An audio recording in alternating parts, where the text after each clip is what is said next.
Side ए। ओम शांति। ये है 25/12/91 का प्रातः class. Om Shanti. This is the morning class of the 25/12/91. Record चला है ओम नमः शिवाय। The record played is Om Namah Shivaya.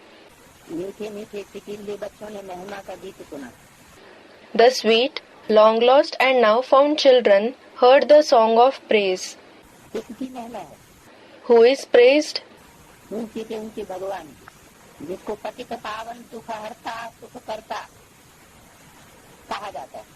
The highest on high God, who is called the purifier of the impure ones, the one who takes away sorrow and the giver of happiness. सुख देने वाले को याद किया जाता है। The one who gives happiness is remembered. दुख देने वाले को कोई याद करना नहीं होता। The giver of sorrow is not remembered. बच्चे जानते हैं सुख देने वाला एक ही परमपिता परमात्मा है। The children know the giver of happiness is the one Supreme Father, Supreme Soul alone. सभी मनुष्य मात्र उनको ही याद करते हैं। All the human beings remember him alone. और धर्म वाले भी कहते हैं कि बाप आकर के दुख से लिबरेट कर सुख देते हैं। The people of other religions also say that the Father comes, liberates the human beings from sorrow and gives them happiness.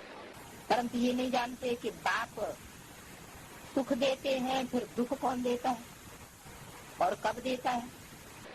Nevertheless, they do not know. They know the Father gives happiness. Then who gives sorrow and when does he give it? कौन नहीं जानते? Who don't know it? और धर्म वाले ये नहीं जानते कि सुख कौन देता है और कब देता है। Those belonging to the other religions do not know who gives sorrow and when he gives it. ये भी तुम समझते हो नई दुनिया तो पुरानी जरूर होनी है। You also understand that the new world certainly has to become old. तो उनको सुखधाम कहा जाता है। Then it is called the abode of sorrow. कलयुग के अंत के बाद से सतयुग जरूर आएगा। After the Iron Age ends, the Golden Age will certainly come. सत्य तो एक ही है। There is only one world for sure. मनुष्य इस सृष्टि के चक्र को बिल्कुल जानते नहीं है। The human beings don't know this world cycle at all. इसलिए बाबा पूछते हैं, That is why Baba asks, तुमको इतना मूर्ख बनाने वाला कौन है? Who is the one who makes you so stupid? बाप तो किसको दुख नहीं देते हैं। The Father certainly does not give sorrow to anyone. बाप तो सदा सुख देते हैं। In fact, the Father always gives happiness. तुम जानते हो सुख देने वाले का जन्म स्थान भी भारत में है। You know that the birthplace of the giver of happiness is also Bharat. किसका? Whose? जन्म का स्थान। The place of birth. किसका जन्म स्थान भारत में? Whose birthplace is Bharat? सुख देने वाले का जन्म स्थान भारत में है। The birthplace of the giver of happiness is Bharat. Bharat में कहाँ है? Where in Bharat? हैं? जन्म किसे कहा जाता है? What is called the birth सुख देने वाले का। of the giver of happiness? सुख देने वाला तो परम पिता परमात्मा ही है। The giver of happiness is certainly the Supreme Father, Supreme Soul alone. वो तो ज्योति बिंदु निराकार है। In fact, he is the point of light incorporeal. फिर जन्म स्थान कैसे होगा? Then how will there be a birthplace? हैं? साकार में प्रवेश करता है। He enters in the Sakar, the corporeal one. तो प्रवेश तो बहुत पहले से किया हुआ है। So, he has entered a long time before. तो जन्म स्थान क्या कहें? So, which one should we call the birthplace? Delhi Hyderabad Sindh, Hyderabad या कलकत्ता। or Calcutta? जन्म का मतलब क्या है उसका? What does his birth mean? उसका तो दिव्य जन्म गाया हुआ है। In fact, his divine birth is praised. अलौकिक जन्म गाया हुआ है। His subtle birth is praised. जन्म अर्थात प्रत्यक्षता। Birth means revelation. हद में जैसे बच्चे का जन्म होता है For example, when the birth of a child takes place in the limited, तो बच्चा बाहर आता है तो प्रत्यक्ष हुआ। the child is revealed when it comes out. पहले गर्भ में गुप्त था, He was hidden in the womb previously. ऐसे ही परमात्मा भी इस पृथ्वी पर आता तो है, Similarly, the Supreme Soul also does come in this world, लेकिन प्रत्यक्ष नहीं होता, but he is not revealed at first. गुप्त रहता है। He remains hidden. और जब प्रत्यक्ष होता है तो कहा जाता है जन्म। And when he is revealed, it is said to be his birth. तो प्रत्यक्षता रूपी दिव्य जन्म है। So it is about the divine birth in the form of a revelation. पहले प्रत्यक्षता किसको होगी? The revelation will take place in front of whom first? बच्चा घर में पैदा होता है तो पहले पहले किसको पता चलता है? When a child is born in the house, who comes to know first of all? माता पिता को, घर वालों को, The parents, the family members know first.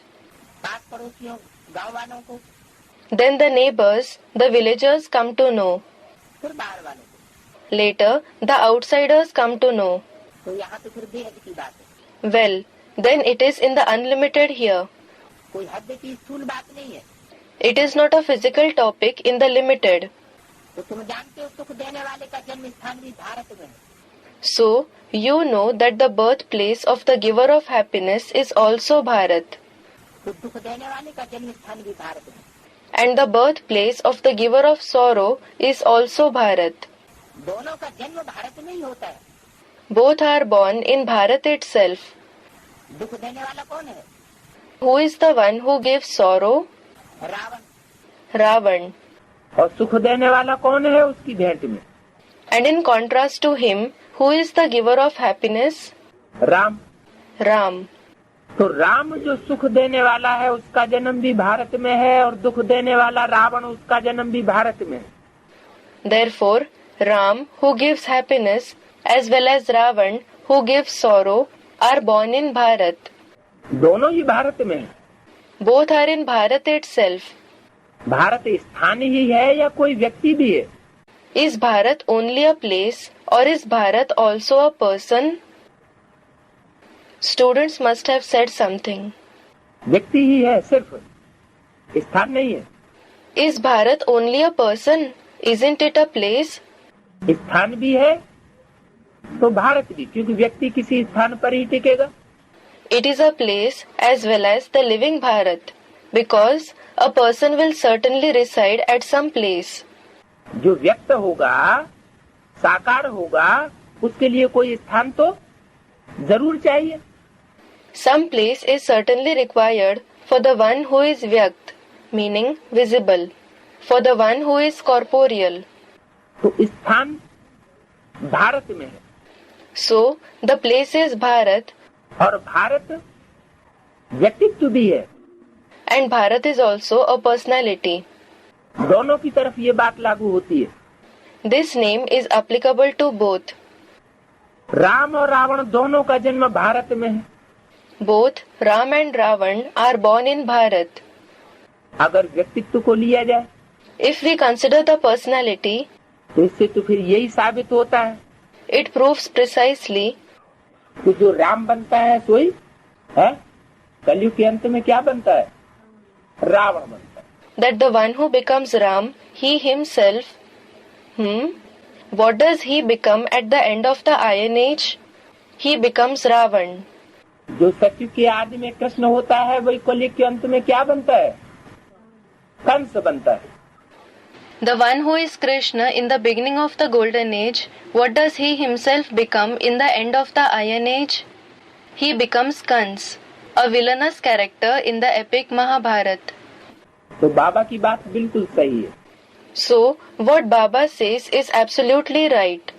मुरलियों में बोला हुआ है, It is said in the Murlis. ऐसे नहीं कि ये बात बोली नहीं हुई है। It is not that this topic hasn't been said in the Murli.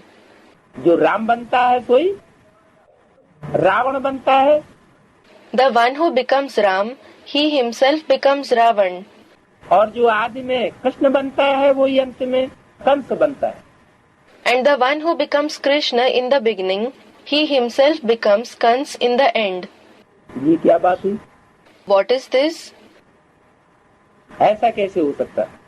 How is this possible? जब परमात्मा शिव की प्रवेशता है तो कंस या रावण नहीं कहा जा सकता। When the Supreme Soul Shiv enters them, they cannot be called Kans or Ravan. और जब प्रवेशता नहीं है, वो आत्मा तमो प्रधान बन गई, तो क्या कहेंगे? But when he hasn't entered them and those souls became Tamo Pradhan, what will be said for them? जो ऊंच ते ऊंच वही नीच ते नीच बनता है. The one who is the highest on high himself becomes the lowest of low. ऊंच ते ऊंच धर्म पिताएं इस समय नीच ते नीच तमो प्रधान है. The highest on high religious fathers are the lowest of the low and Tamo Pradhan at this time. तो बताया हुआ है, शिव शंकर को मिला के एक नहीं कर देना. So it has been said, don't combine Shiv and Shankar and make them one. भक्ति मार्ग में शंकर का चित्र ऐसे दिखाया है जैसे Ravan. On the path of bhakti, devotion, they have shown the picture of Shankar just like that of Ravan. भयंकर चित्र भी बना देते हैं. They also make scary pictures. अगर ऐसा ही है तो फिर परमात्मा उनको चुनता क्यों है? If it is so, why does the Supreme Soul choose them? है? Hmm? ऐसों को क्यों चुनता है जो नीच से नीच बनते हैं? Why does he choose such ones who become the lowest of the low? A student must have said something. हाँ, नीच से नीच को ही परमात्मा ऊंच से ऊंचा कर बनाता है. Yes. The Supreme Soul comes and makes the lowest ones themselves into the highest ones. लेकिन उनमें ऐसी शिफ्ट कौन सी है? But what is the quality that they have? विशेषता कौन सी है जो नीच से नीच बनने के बावजूद भी ऊंच से ऊंच बन जाते हैं? What speciality do they have that they become the highest on high despite becoming the lowest of the low? अगर ऐसा ही है तब तो नीच बनना बहुत अच्छा है. अब तो नीचे बनते रहो. If it is so, it is very good to become low. Now continue to become low. नीच पतित तमो प्रधान बनने का पुरुषार्थ करना चाहिए. We should make Purusharth, spiritual effort, to become low, impure and Tamo Pradhan. क्योंकि जितने नीचे गिरेंगे उतने ऊंचे चढ़ेंगे. Because the more we fall, the higher we will rise. तो भारत में ही यह क्या खासियत है जो भगवान भारत में ही आता है? So, what is the speciality in Bharat alone so that God comes only into Bharat और किसी देश में नहीं और किसी व्यक्ति में नहीं. and he doesn't come in any other country or in any other person? कोई तो खासियत होगी. There will definitely be some speciality. Students, Bharat is imperishable. अविनाशी, अविनाशी तो सत्य को कहा जाता है. Imperishable, truth is called imperishable. असत्य क्या होता है? What is a lie? विनाशी होता है. और सत्य अविनाशी होता है. It is perishable. And truth, it is imperishable. God is truth कहा जाता है. It is said, God is truth. तो ट्रुथ बाप को क्या प्रिय है? सच्चाई. So, what is dear to the true Father? Truth. सच्चे दिल पर साहब राज. The Lord is pleased with a true heart. कोई कितना भी पतित तमो प्रधान अजामिल जैसा महापापी क्यों न हो, It doesn't matter how impure, Tamo Pradhan, and a great sinner like Ajamil someone is. लेकिन अगर परमात्मा के प्रति सच्चा है But if he is truthful to the Supreme Soul, तो वो सच्चा परमात्मा के दिल में जगह आता है. that true one finds a place in the heart of the Supreme Soul. परमात्मा उसी को चुनता है. The Supreme Soul chooses only that one. इसलिए मुरली में बोला हुआ है, For this reason, it has been said in the Murli, अपना पूरा पोता मेल देने वाला कोई कोटों में एक है. there is one among billions who gives his complete pota mail. Meaning, a letter to Baba containing the account of the secrets and weaknesses of one's body, mind and wealth. करोड़ों पुरुषार्थ करने वालों में कोई एक है जो पूरा पूरा पोता मिल देता है. Among billions of souls who make Purusharth, there is just one who gives his complete pota mail. वरना कुछ न कुछ देह अभिमानी के वशीभूत होकर, Otherwise, because of coming under the influence of body consciousness to some extent, या परमात्मा बाप को न पहचानने के कारण पूरा पूरा पोता मेल नहीं देते, or due to not recognizing the Supreme Soul Father, they don't give the complete pota male. कुछ न कुछ छिपाते जरूर, परसेंटेज में से। They certainly hide something, even if it is in percentage. तो सुख देने वाले का जन्म स्थान भारत में, So, the birthplace of the giver of happiness is Bharat, और दुख देने वाले का भी जन्म स्थान भारत में। and the birthplace of the giver of sorrow is also Bharat. इसलिए बोला हुआ है, For this reason, it has been said, Ram Sita को खादी की राजा रानी कहेंगे। Ram and Sita will be called the king and the queen of Khadi. Khadi means a thick, coarse type of cotton cloth. तब When? Lakshmi Narayan को क्या कहेंगे? What will Lakshmi and Narayan be called? मखमल के Raja Rani. The king and the queen of velvet. और Ram Sita And Ram and Sita? Khadi के राजा रानी। लेकिन कब? They will be called the king and the queen of Khadi. But when? कलयुग अंत में खादी के Raja Rani. They are the king and queen of Khadi in the end of the Iron Age. और सतयुग आदि में वही आत्मा And what about the same souls in the beginning of the Golden Age? है। Hmm? सतयुग के महाराजा महारानी मखमल के बन जाते, They become the Maharaja and Maharani of velvet in the Golden Age. Khadi की विशेषता क्या है? What is the speciality of the Khadi? Khadi संगम युगी बरसात के पीरियड में भारी हो जाती है, The Khadi becomes heavy in the confluence age, the rainy season. शरीर से चिपक जाती है, It clings to the body. देह अभिमान से चिपक जाती है, It clings to body consciousness. छूटती नहीं और गंदी जल्दी होती है। It doesn't detach and it gets dirty quickly. फिर ये भी विशेषता है कि साफ भी जल्दी होती है, But it also has the speciality that it also becomes clean quickly. और सर्दी के सतयुग त्रेता रूपी मौसम में गर्म बहुत रहती है। And in the cold season, in the form of the golden and silver ages, it is very warm. और द्वापर कलयुग के गर्मी के मौसम में ठंडक भी बहुत देती है। And in the summer season, in the form of the copper and iron ages, it gives a lot of coolness as well. लेकिन दुखदाई कौन सी युग में है? But in which age does it give sorrow? सिर्फ संगम युग के बरसात के पीरियड में, Only in the confluence age, the rainy season, क्योंकि उस समय कलयुग भी विराजता है। because the iron age is also present at that time.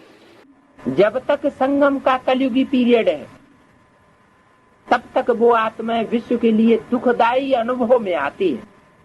As long as there is the iron age period of the confluence age, the world feels those souls to be givers of sorrow, परमात्मा की दृष्टि में नहीं, not in the point of view of the Supreme Soul, क्योंकि वो धर्मराज का part बजाने वाली आत्मा है। because they are the souls who play the role of Dharmaraj. Mahakal और महाकाली का पार्ट बजाने वाली आत्मा है। They are the souls who play the role of Mahakal and Mahakali. तो ज्ञानी आत्मा के लिए तो ऐसा अनुभव नहीं होना चाहिए। So, the knowledgeable souls should not experience this.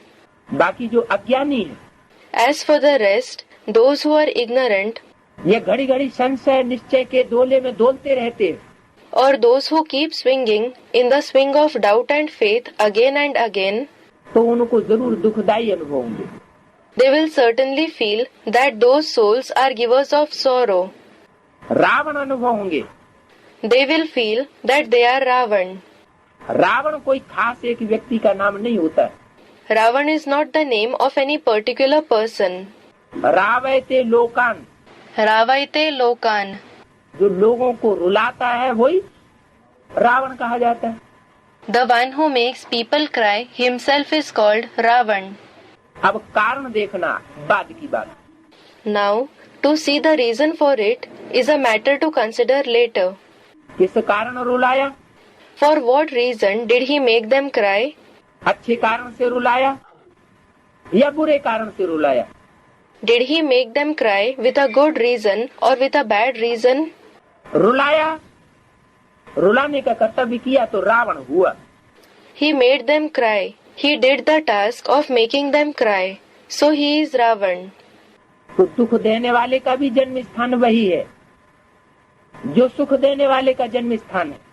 So the birthplace of the one who gives sorrow is the same as that of the one who gives happiness. परंतु समझते कुछ भी नहीं। But they don't understand anything. अगर समझें तो शिव शंकर को मिला के एक नहीं कर दें। If they understand this, they won't combine Shiv with Shankar and make them one. क्या? What? भक्ति मार्ग में शिव और शंकर को मिला के एक कर दिया। On the path of devotion, they combined Shiv with Shankar and made them one. आदम और खुदा को मिला के एक कर दिया। They combined Adam with Khuda, God, and made them one. लेकिन कहावत है कि आदम को खुदा मत कहो, आदम खुदा नहीं। But there is a saying, don't call Adam God. Adam is not God.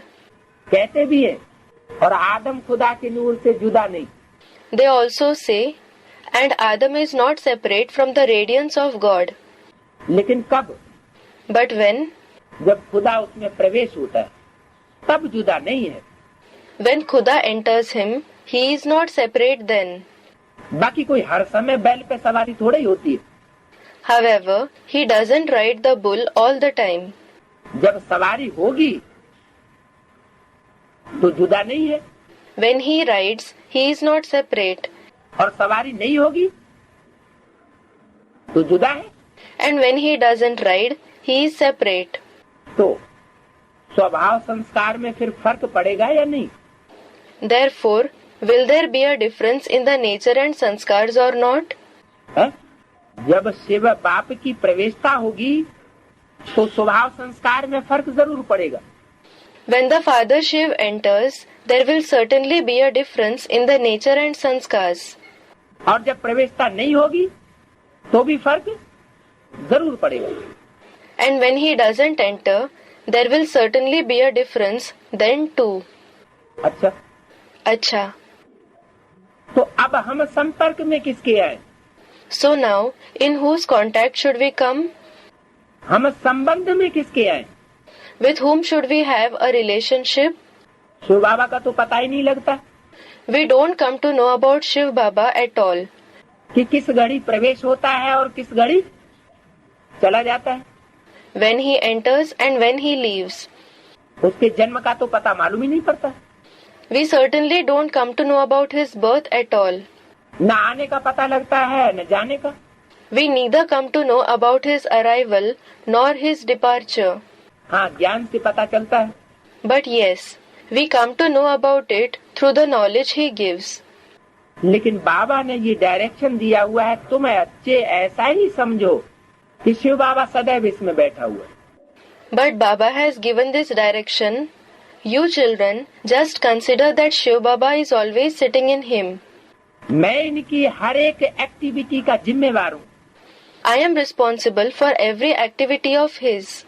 ये उल्टा करे या सुल्टा, Whether he does anything wrong or right. उल्टा भी करेगा तो भी मैं इसको सुल्टा बना दूंगा।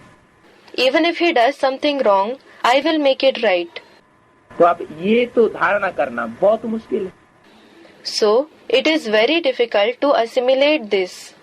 लेकिन सहज को मुश्किल करने वाला बाप कहते हैं But the Father, who makes the difficult into easy, says, कि जिनका मेरे से लव है तो लव में कोई भी चीज कोई भी काम मुश्किल नहीं होता। Those who love me, nothing, no task is difficult with love. प्यार एक ऐसी चीज है जो पत्थर को भी पिघला देती है। Love is something which melts even a stone. तो रावण को चेंज करना कोई बड़ी बात नहीं है। Therefore, changing Ravan is not a big thing. आखिर हमने पहचाना किसको है? After all, whom have we recognized? Brahma Vishnu Shankar को पहचाना है या शिव बाप ज्योति बिंदु गॉड फादर को पहचाना है? Have we recognized Brahma, Vishnu and Shankar, or have we recognized the Father Shiv, the point of light, God the Father? किसको पहचाना है? Whom have we recognized? Change होने वालों को पहचाना है या जो सदा अपरिवर्तनीय है, सदा शिव है, उसको पहचाना है? Have we recognized those who change, or have we recognized the one who is always unchangeable, who is always beneficial? हमने कनेक्शन किससे जोड़ा है? कौन सी आत्मा से? With whom have we established a connection? With which soul? Shiv से connection जोड़ा है Have we established a connection with Shiv, या कलयुग के अंत में आकर के जो सब बन जाते हैं? or those who become dead bodies in the end of the Iron Age? सब माना मुर्दा, Dead body means a corpse. कब्र दाखिल हो जाते हैं, उनको पहचाना है? Who become kabr dakhil, buried in the grave. Have we recognized them? अरे ब्रह्मा विष्णु शंकर का पार्ट बजाने वाली जो साकार सृष्टि की आत्माएं हैं, उनको तो हम 63 जन्म अच्छी तरह से पहचानते रहे। Are, the souls of the corporeal world who play the roles of Brahma, Vishnu and Shankar, we recognized them very well throughout the 63 births. उनको पहचानना तो क्या पहचानना हुआ? What is great if we recognized them? अब हमने किसको पहचाना है? Whom have we recognized now? अब तमो प्रधान में आए हुए उस सतो प्रधान परमात्मा को पहचाना है। Now we have recognized the Satopradhan Supreme Soul who has come in the Tamopradhan one. परम पिता को पहचाना है जो कभी चेंज होने वाला नहीं है। We have recognized the Supreme Father who is never going to change. उसकी आत्मा कभी ऊपर और नीचे नहीं होती। His soul never goes through high and low stages. उसका नाम दिया हुआ Achyutam, He has been given the name Achyutam, जो कभी ऊंची स्टेज से नीचे नहीं गिरता। meaning the one who never falls from the high stage. कभी नीची स्टेज का पार्ट नहीं बजाता। He never plays a role in the low stage. तो ये समझने की बात है So, this is something to understand. कि सुख देने वाले का जन्म स्थान और दुख देने वाले का जन्म स्थान है तो भारत में ही। That the birthplace of the one who gives happiness and the birthplace of the one who gives sorrow is in Bharat itself. समय भी एक है, The time also is the same. क्योंकि संगम युग में ही राम और रावण की पहचान होती है। It is because we recognize both Ram and Ravan in the confluence age itself. प्रत्यक्षता होती है। Their revelation takes place then. उससे पहले तो हम रावण को जानते ही नहीं। Before this, we did not know Ravan at all. समझते हैं कोई 10 सिर का कोई व्यक्ति होगा। We thought he might be a person with 10 heads. 10 सिर का तो कोई व्यक्ति होता ही नहीं। A 10-headed person doesn't exist at all. तो हुआ है ऊंच से ऊंच भगवान की जयंती जो भारत में आते हैं। So, that is the birthday of the highest on high God who comes in Bharat. उनका नाम है Shiv. His name is Shiv. Shiv अर्थात कल्याणकारी। Shiv means beneficial. और जहाँ कल्याण है वहाँ रोने रुलाने का प्रश्न नहीं हो सकता। And when there is benefit, the question of crying and making others cry cannot arise. ज्ञान में चलने के बावजूद भी जो आत्माएं किसी भी कारण रोती है या रुलाती है, The souls who cry for any reason or make others cry despite following the knowledge, तो वो कल्याण का कार्य नहीं है। this is not a beneficial task. इसलिए बाबा कहते हैं मैं रोने वालों को पसंद नहीं करता। For this reason, Baba says, I don't like those who cry. क्योंकि शिव बाबा का नाम है शिव, तो काम भी है शिव, कल्याणकारी। It is because Shiv Baba's name is Shiv. Therefore, the actions are also Shiv. That is beneficial. किसी भी बात में वो अकल्याणकारी नहीं है। He is not harmful in any case. हम भले अज्ञानता के कारण उसको अकल्याणकारी समझें, Though we may consider him to be harmful due to ignorance, लेकिन रिजल्ट में बाद में समझेंगे कि परमात्मा हर तरीके से, हर प्रकार से कल्याणकारी है। later on we will understand on the basis of the result that the Supreme Soul is beneficial in every way. ये किसको पता नहीं है कि वो बाप कैसे आकर के सुख देते। No one knows how that Father comes and gives happiness. ये तरीके का पता नहीं है कि परमात्मा का सुख देने का तरीका क्या है। They don't know about the method, what the method of the Supreme Soul to give happiness is. दुख देने वालों के तरीके का पता लगा लो। Look at the methods of those who give sorrow. दुखदाई कौन? Who is the one who brings sorrow? Ravan. Ravan कब से आता है? Ravan. From when does Ravan come? द्वापर युग से। From the Copper Age. द्वापर युग से रावण आता है। Ravan comes from the Copper Age. Dwapar Yug. तो नाम पड़ा द्वापर, माना दोपुर।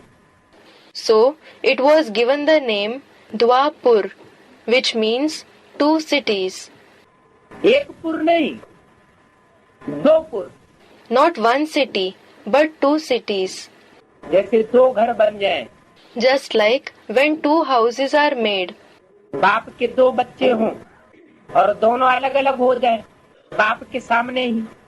A father has two sons and both separate right in front of the father. तो बाप का नाम बदनाम हुआ या सरनाम हुआ?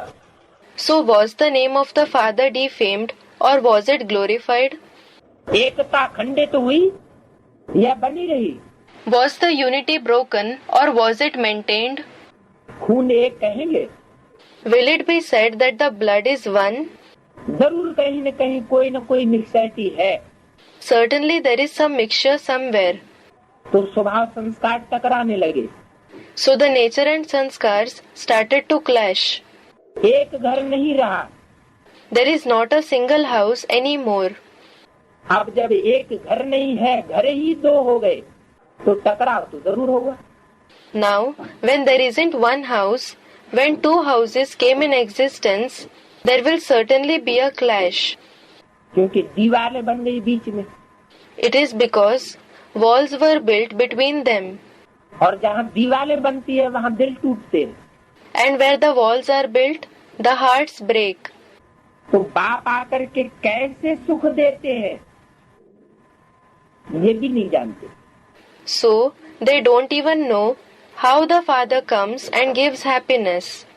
रावण कैसे दुख देते हैं ये भी नहीं जानते।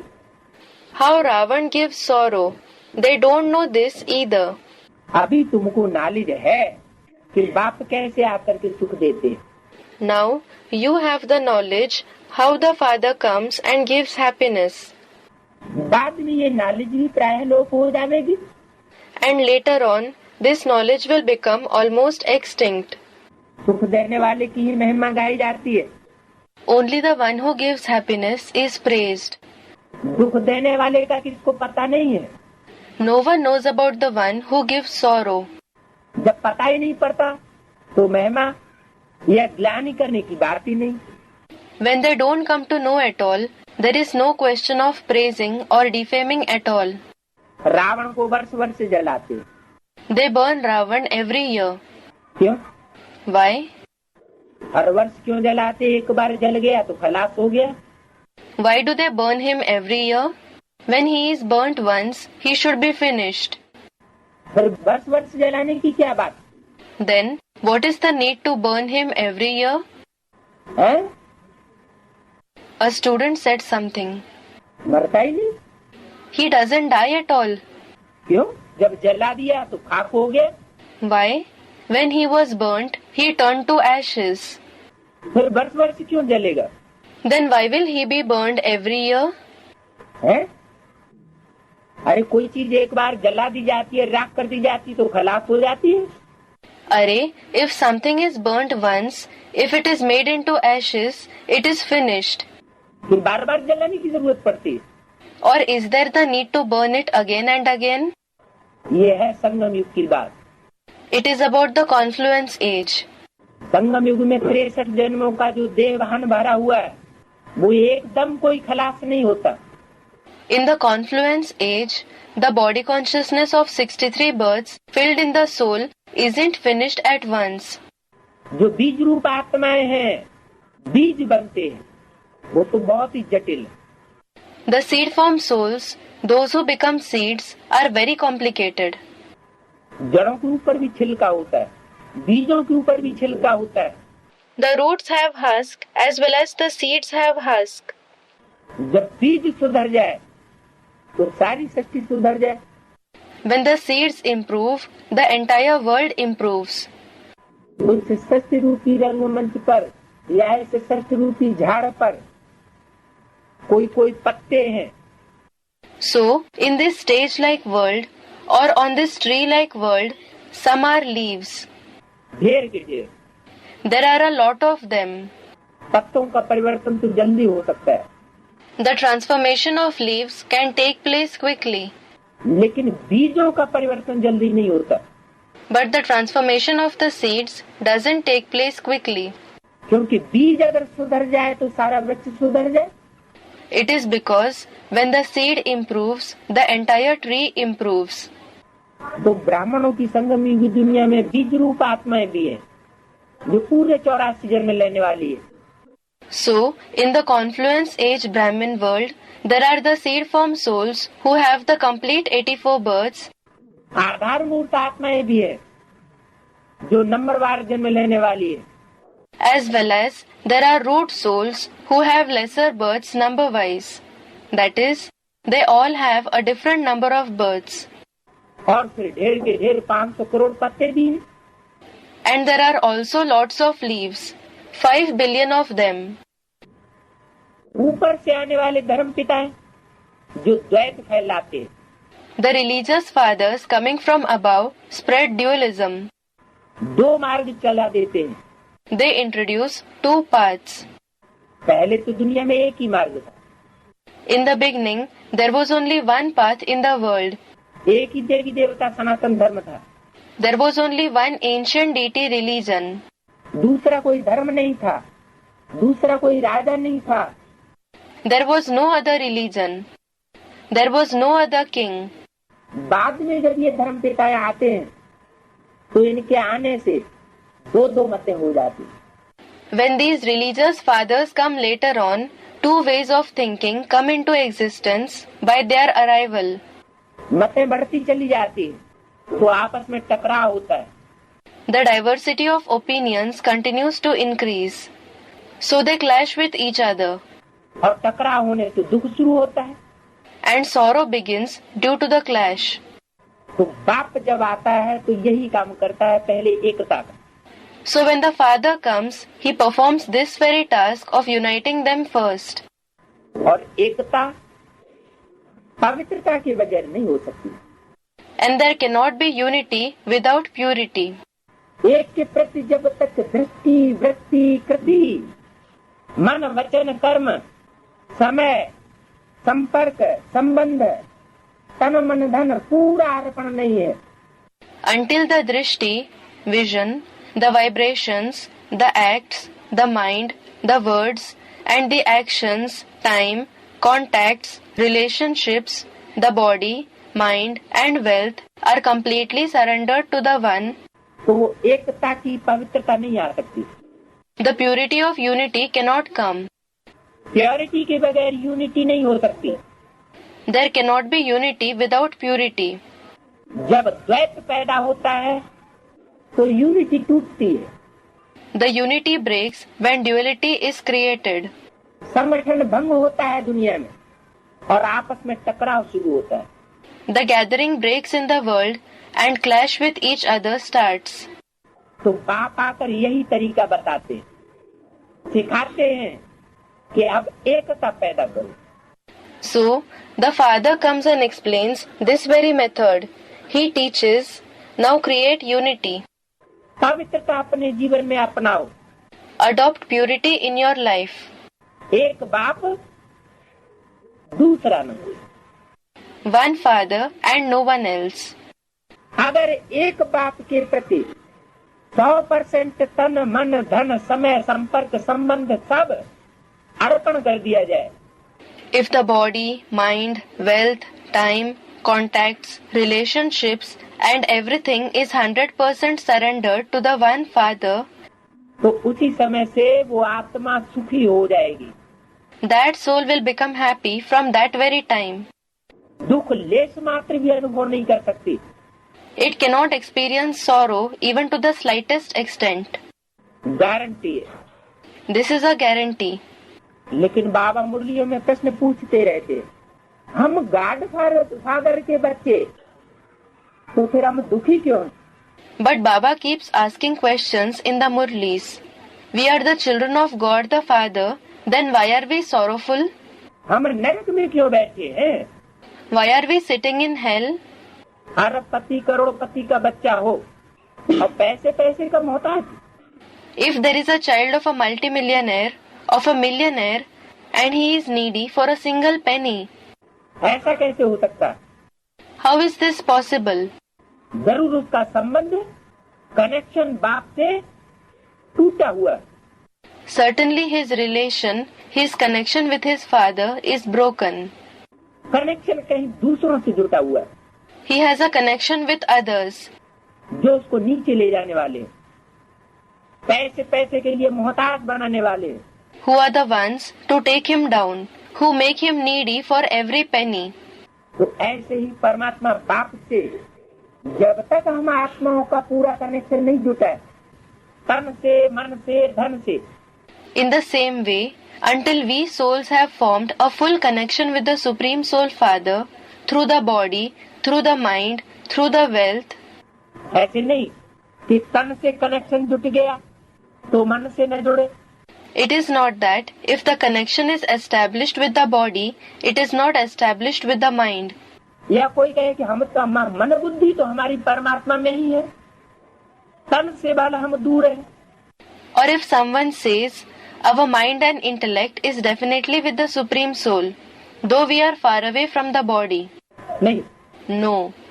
जहाँ हमारा तन होगा वहाँ हमारा मन जरूर जाएगा। Wherever our body is, our mind will definitely go there. धन जरूर जाएगा। The wealth will certainly go there. ऐसे नहीं कि तन और धन दूसरी जगह लगाते रहे और मन कहीं दूसरी जगह लगा रहे। It is not that we continue to invest the body and the wealth somewhere and the mind remains engaged somewhere else. नहीं, No. और मन जब जहाँ पहुँच जाता है तो तन भी वहीं पहुँचेगा। And whenever and wherever the mind reaches, the body also will reach there. दोनों अरस परस है, Both are directly related. क्योंकि मन की शक्ति तो बहुत तीव्र शक्ति है। It is because the power of the mind is a very intense power. मन की एकाग्रता अगर एक जगह एकाग्र हो जाए, If the mind becomes focused at one place, परमात्मा के प्रति अग्रसारित हो जाए, मुड़ जाए, if it moves forward towards the Supreme Soul, if it turns there, तो दुनिया की कोई ताकत नहीं है कि जो तन को और उसके धन को रोक सके। there is no power in the world which can stop the body and its wealth from going there. तो सुख कहाँ से आता है So, where does happiness come from? और दुख कब आता है? And when does sorrow arise?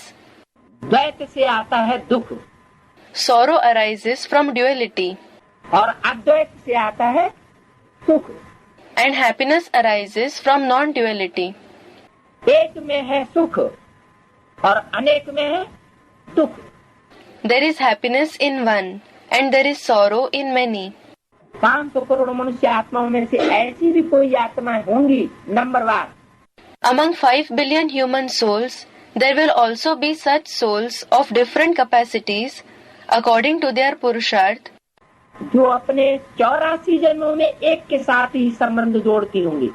who would be forming the relationship with only one in their 84 births. कौन सा संबंध? Which relationship? सब संबंधों में से खास संबंध कौन सा है जो मरते दम तक मनुष्य का पीछा नहीं छोड़ता? Among all the relationships, which is the special relationship that doesn't leave man until his last breath? सतयुग आदि से लेकर के कलयुग अंत तक वो संबंध खींचता रहता है। Ever since the beginning of the golden age till the end of the iron age, that relationship keeps attracting. वो कौन सा संबंध है? Which is that relationship? पिता का। Student said something. Of the father. अगर पिता का ही संबंध मुख्य होता फिर तो सबको पुरुष का जन्म मिलना चाहिए। Had the relationship of the father been the main one, everyone should be born as a male. Lakshmi जब शरीर छोड़े तो उसे किसकी स्मृति आई? Whom will Lakshmi remember when she leaves the body? है? Student Narayan. नारायण की स्मृति आएगी।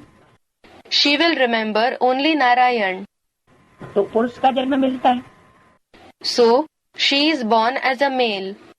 और नारायण शरीर छोड़ता है तो किसकी स्मृति में शरीर छोड़ता है? And when Narayan leaves the body, in whose remembrance does he leave the body? Lakshmi की स्मृति में। तो काहे का जन्म मिलेगा? In the remembrance of Lakshmi. Then he will be born as what? स्त्री चोला मिलेगा। He will get a female body. अगर बाप की ही स्मृति में सब पुरुष या स्त्री शरीर छोड़ते रहे हो तो जन्म भी उनको काहे का मिलना चाहिए?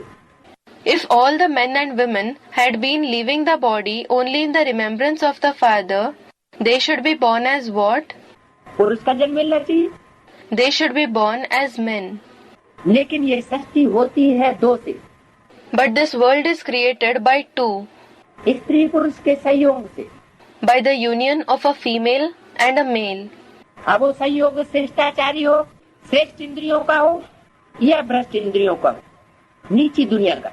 Now, whether that union is elevated, whether it is through the elevated indriya or through the corrupt indriya of the low world, it is a different matter. Indriya, parts of the body used to perform actions and the sense organs. लेकिन संयोग से ही, उस योग से ही सृष्टि संचालित होती है। But the world functions only through the union, only through the connection. तो दो का ही खेल है। So, it is a game of just the two. किसका? दो कौन? Whose? Which two? है? स्त्री और पुरुष। A woman and a man. भान सतयुग त्रेता में ये भान नहीं रहेगा स्त्री पुरुष का, लेकिन संबंध तो स्त्री पुरुष का है ना।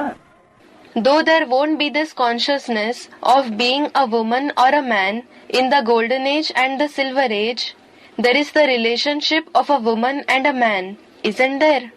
देह भान नहीं होगा, There won't be body consciousness. लेकिन संतान आखिर मुख के प्यार से तो होगी ना। Still, the child will be born with the love of the mouth, won't it? श्रेष्ठ इंद्रियों के कनेक्शन से होगी ना। It will be born with the connection of the elevated indriya, won't it? तो क्या श्रेष्ठ इंद्रियां आंख या मुख ये देह का अंग नहीं है? So, aren't the elevated indriya, like the eyes and the mouth, parts of the body? अंग तो है, लेकिन श्रेष्ठ इंद्रियां हैं। They are indeed parts of the body, but they are elevated indriya. इसमें मूत पलीत होने की बात नहीं है। There is no question of being dirtied by urine in this. और जो श्रेष्ठता है वो स्थायी ज्यादा होती है। And the elevated nature of the beings is more stable. तो देवताओं का सुख होता है स्थायी, So, the happiness of the deities is stable. और द्वापर युग से मनुष्यों का सुख होता है क्षण भंगुर। And the happiness of the humans from the copper age is transitory. क्योंकि नीची स्टेज का सुख है। Because it is the happiness of a low stage. जितनी सच्चाई होगी उतना ज्यादा स्थिरियम होगा। The more there is truthfulness, the more stable it will be. और जितना झूठापन होगा, नीचपना होगा, उतना ही स्थिरता नहीं ले सकती। And the more there is falsehood, the more there is lowliness, stability cannot remain to that extent. गिरेगा जरूर। He will certainly fall. तो पाप समझाते हैं कि हर आत्मा का पार्ट अलग अलग है। So, the Father explains that every soul has a different role. कोई में तो अद्वैत की वासना बहुत भरी हुई है, Some are filled more with the desire of non-duality, और कोई में द्वैत की वासना बहुत भरी हुई है। and some are filled more with the desire of duality. तो जिन आत्माओं में द्वैत की वासना बहुत भरी हुई है, So, the souls that are filled more with the desire of duality, 63 जन्मों के अनेक जन्मों के संस्कार हैं, अनेकों के साथ बेविचारी बन करके रहने के।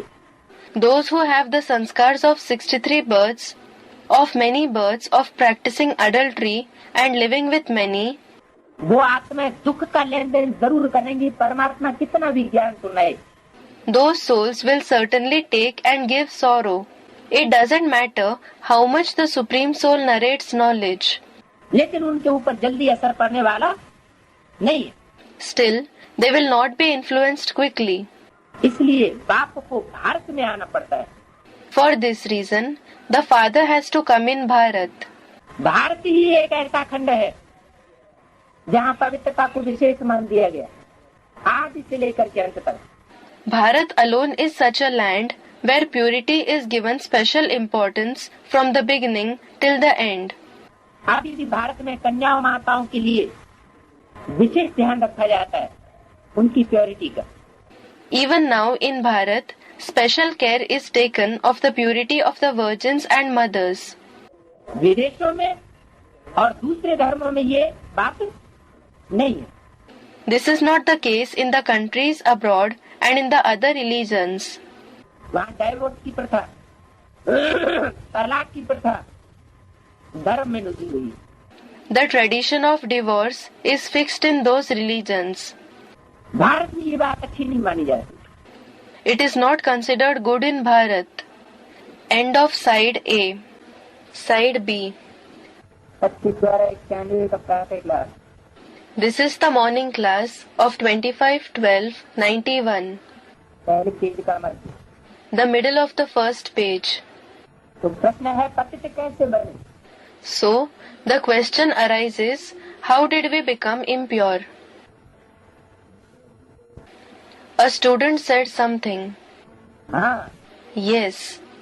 दूसरे धर्म की जो आत्माएं आई, दूसरी प्रकार की धारणाएं बनाने वाली, फैलाने वाली, चलाने वाली, उन आत्माओं के संग के रंग में आने से हम पतित बने। The souls of other religions who came, who create, spread, practice other kinds of practices, we became impure by coming in the color of the company of those souls.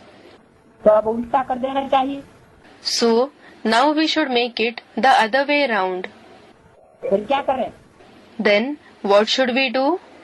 जो अव्वल नंबर का धर्म स्थापन करने वाला अल्लाह अव्वल दीन है, उस अल्लाह अव्वल दीन के धर्म को फॉलो करें। Allah Awwal Deen, who establishes the number one religion, we should follow the religion of that Allah Awwal Deen. उस एक का ही संग करें, मन से भी, तन से भी। We should remain in the company of only that one through the mind as well as the body. क्योंकि लेन देन करने से भी कर्मों का बंधन बनता जरूर है।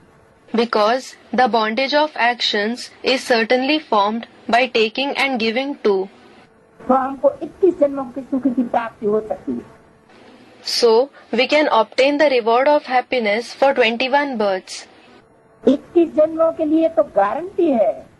It is indeed guaranteed for 21 births. फिर जितना जैसा जिसका पुरुषार्थ, Then, it depends on what extent and what kind of purusharth, spiritual effort, someone makes. अच्छा पुरुषार्थी होगा, If he is a good purusharthi, एक बाप दूसरा न कोई का, इस रास्ते का, तो हो सकता है कि 84 जन्मों में से 82-83 जन्म तक भी सुख शांति में रहे।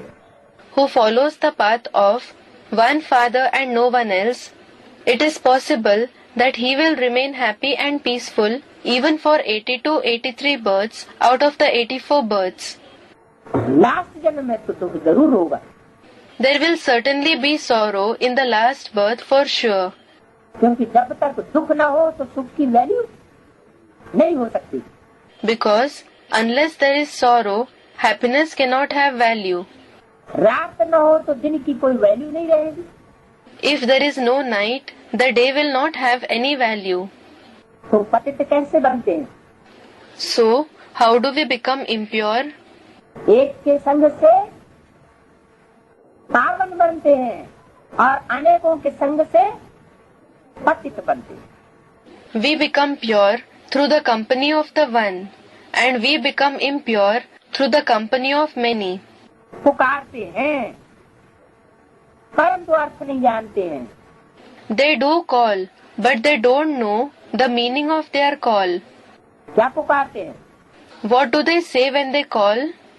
हे पतित पावन आओ, O purifier of the impure ones, come, हमको पतित से पावन बनाओ। make us pure from impure. ऐसे कोई नहीं कहता आकर के ज्ञान सुनाओ। No one says, come and narrate knowledge. भक्ति मार्ग में क्या कहते हैं? What do they say in the path of bhakti, meaning devotion? पतित पावन आओ। O purifier of the impure ones, come. ज्ञान सुनाने के लिए नहीं कहते। They don't tell him to narrate knowledge. क्या कहते हैं? What do they say? हम पतितों को, हम दुर्गति को पाने वालों की सदगति करो। Bring true liberation to us, the impure, the ones who attain degradation. गति और सदगति दो, Give us liberation and true liberation. सुख और शांति दो। Give us happiness and peace. इस समय है ही भारत में भक्ति मार्ग। At this time, there is indeed the path of bhakti in Bharat. शास्त्र भी सब भक्ति मार्ग के हैं। All the scriptures belong to the path of bhakti too. शास्त्रों में कोई सदगति का ज्ञान नहीं है। There is no knowledge of true liberation in the scriptures. क्यों? Why? दुर्गति का ज्ञान है। Is there the knowledge of degradation? अगर शास्त्रों में सदगति का ज्ञान होता तो 63 जन्मों में सदगति होती। If there was the knowledge of true liberation in the scriptures, we would have attained true liberation in the 63 births. लेकिन होती क्या रही? But what continued to happen? शास्त्र पढ़ते गए, दुर्गति होती गई। We continued to read the scriptures and underwent degradation. फिर सदगति कहाँ से होगी? Then how will true liberation take place? शास्त्रों से सदगति नहीं होती। True liberation is not brought about by the scriptures. शास्त्रों में सबसे ऊंचे से ऊंचा जो शास्त्र है कौन सा? The highest scripture among all the scriptures, which one? है? A student said something. Shrimad Bhagavad Gita. The Srimad Bhagavad Gita. एक गीता शास्त्र ही भगवान का गाया हुआ माना जाता है। Only the scripture Gita is considered to be sung by God. लेकिन वो कागज का शास्त्र नहीं। But it doesn't concern the scripture of papers. शास्त्र मानव शासन करना। Shas means to rule. शास्त्र मानव शासन करने वाला विधान। Shastra means the law to rule. और अच्छे से अच्छा शासन करने का विधान जो है, संविधान बनाने वाला, बताने वाला एक परमपिता परमात्मा के सिवाय कोई हो नहीं सकता। And there can't be anyone apart from the one Supreme Father, Supreme Soul, who creates, who speaks about the Constitution, the law to rule in the best way. वो परमात्मा बात ही आकर के विश्व की बात कही देता है। That Supreme Soul Father himself comes and gives the emperorship of the world. जिसको जो उस संविधान को पूरा पूरा समझता है। To whom? To the one who fully understands that Constitution. जानता है उसको। To the one who knows it. फिर उसके बाद नंबरवार पुरुषार्थम है। Then after him, he gives it to others number-wise. That is, at different levels, according to their purusharth. तो सदगति का ज्ञान किसी के पास नहीं। So, no one has the knowledge of true liberation. शास्त्रों में भी नहीं है तो शास्त्रकारों में भी नहीं है। It is neither in the scriptures nor in the writers of scriptures. क्योंकि बाप आकर के मुख से जो ज्ञान सुनाते हैं वो डायरेक्ट मुख से सुना हुआ ज्ञान ही गीता है। Because the knowledge that the Father narrates through the mouth after coming, that knowledge heard directly from the mouth itself is the Gita. बाकी कोई बाद में टेप रिकॉर्ड में भरा हुआ या कागज में लिखा हुआ या किसी दूसरे मुख से सुनाया हुआ वो ज्ञान नहीं है, निश्चित रूप से अज्ञान है। But that which is filled in a tape record, meaning cassette later on, or that written on paper, or that narrated by someone else's mouth is not knowledge. It is certainly ignorance. जी क्या बात हुई? What is this? एक घड़ा दूध भर दो और उसमें एक बूंद जिसका आरोपण कर दो। Fill a pot with milk and add a drop of poison in it. क्या हो जाएगा? What will it become? सारा ही विष हो जाएगा। All of it will become poison. तो परमात्मा जिस मुख का मुकर्रर तन का आधार लेकर के जो सुनाते हैं वो तो है अमृत 100%। So, what the Supreme Soul narrates after taking the support of the mouth of the permanent body, meaning chariot, it is indeed 100% nectar. लेकिन दूसरी मनुष्य आत्मा But the other human soul, क्योंकि 100% सच्चा तो कोई इस दुनिया में है ही नहीं, because no one is 100% true in this world at all. Mix तो जरूर कुछ न कुछ होता ही रहेगा। Certainly, something will be mixed by them. तो अगर थोड़ा भी मिक्स हो गया किसी दूसरे व्यक्ति के द्वारा परमात्मा ज्ञान सुनाते समय तो वो क्या हो जाएगा? So, if some other person mixes even a little bit of personal opinion while narrating the knowledge of the Supreme Soul, what will it become?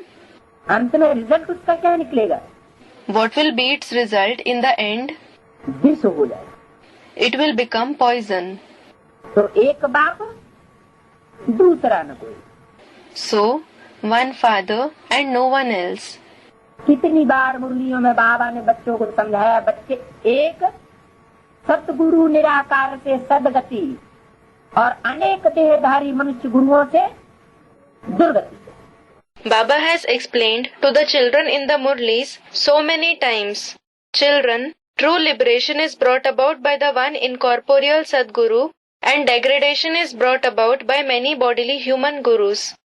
तो जब अनेक मनुष्य देहधारी गुरुओं से दुर्गति, So, when there is degradation by many human bodily gurus, तो हम ज्ञान सुनने के लिए, उसको धारण करने के लिए आखिर पूरी श्रद्धा विश्वास निश्चय क्या किसी आत्मा के ऊपर न बैठे क्या?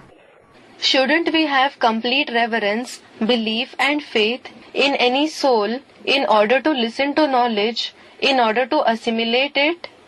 ऐसा तो हो नहीं सकता कि हर समय परमात्मा बाप ही हमारे कान में फूंकता रहेगा ज्ञान। It is not possible that the Supreme Soul Father himself will keep whispering knowledge all the time in our ears. है?